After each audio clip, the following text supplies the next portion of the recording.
armature is the skeleton for your sculpture.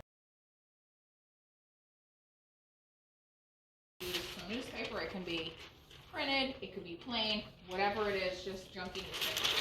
So I need a base. I don't want it to be too tight because I'm trying to make an oversized cupcake, not a little tiny cupcake. So I need to have some crunched up newspaper. So I'm going to hand this out. Can you guys all crunch up a piece?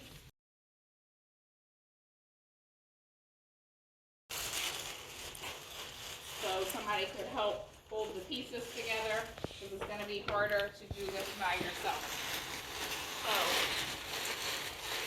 I'm kind of using the wall, but some of your teammates, if we end up working as a team, or if you just work as a team, could help you hold it together.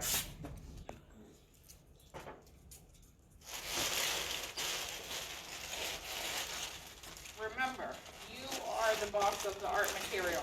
This art material is not alive. So if your piece starts looking like something that's not a cupcake, that's because you did not boss it around enough, okay? So you have to make this art material know that you're the boss of it. Alright? So this is not perfect. It doesn't need to be perfect. You don't want to use too much tape because then we'll just end up running out of tape. Later you can use the paper mache to put it together.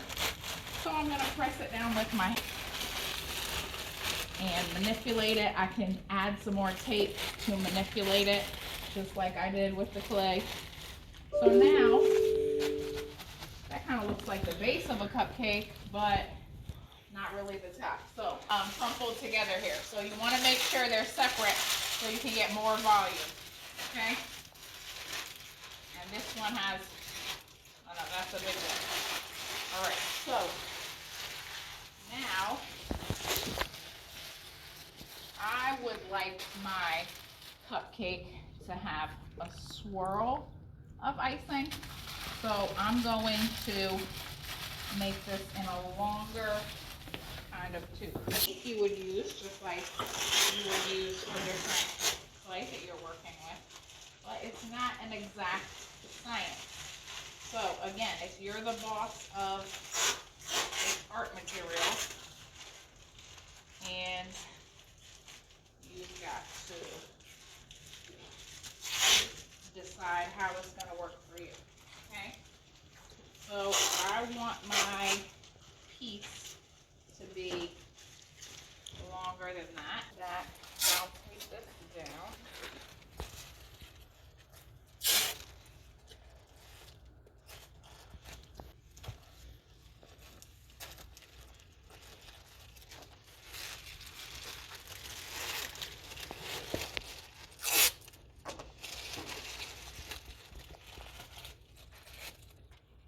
Also, keep in mind, I'm also like rushing this a little bit because we have a short class. You would want to take your time. It doesn't need to be perfect, but as detailed and like as nice as you want it to turn out, because again, this is your piece. Okay?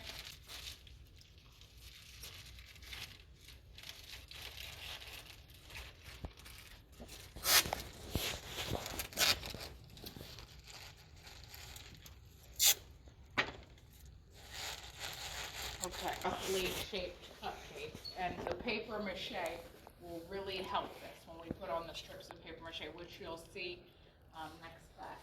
Is I can take some large pieces and I can cover it, and I can also fold these and wrap them as I want. So let's say I want my cupcake to be a flat cylinder piece. And wrap it around here. But if you wanted to add a flat piece on the bottom, you could do that as well. Okay?